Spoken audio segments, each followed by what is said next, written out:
La méditation du jour a pour titre « Le Dieu qui nous porte assistance ». Dieu est pour nous un rempart. Il est un refuge, un secours toujours offert lorsque survient la détresse. Psaume 46, le verset 2. Oui, c'est vrai. Tous, sans exception, à un moment de notre vie, nous nous sentirons désemparés et vulnérables et nous devrons affronter de véritables tribulations. Et bien que personne ne doive vivre en pensant à cela tous les jours, il serait aussi insensé de ne pas faire de provision au cas où ces événements arriveraient.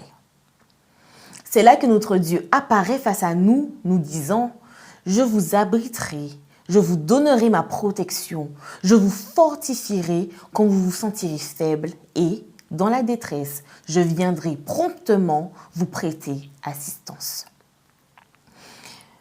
Je ne sais ce que représentent ces promesses de Dieu pour vous, mais si vous avez traversé des tribulations, vous comprenez sûrement très bien ce qu'il dit ici. Imaginez-vous ce que doit avoir signifié ce verset pour les 800 survivants du naufrage du Titanic.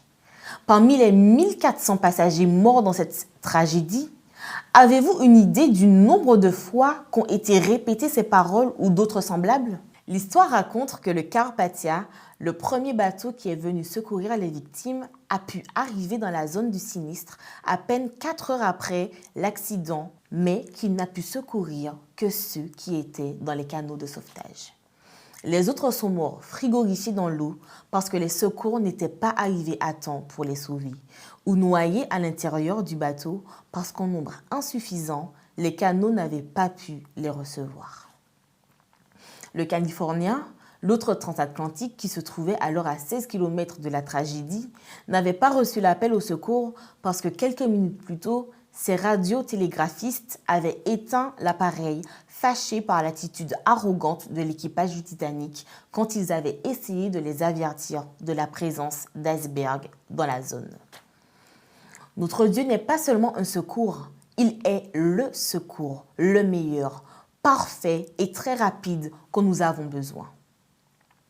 Il est là quand le désastre menace beaucoup de gens, mais il protège aussi individuellement quand les autres semblent nous avoir oubliés.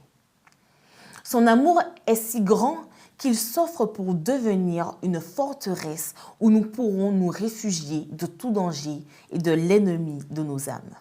De même qu'un bateau a besoin de canaux de sauvetage, qu'un soldat a besoin de forts d'où il peut combattre et que tout être humain a besoin d'un toit, d'une famille qui le protège, dans notre expérience spirituelle, nous ne devons jamais oublier que Dieu est pour nous un rempart. Il est un refuge, un secours toujours offert lorsque survient la détresse.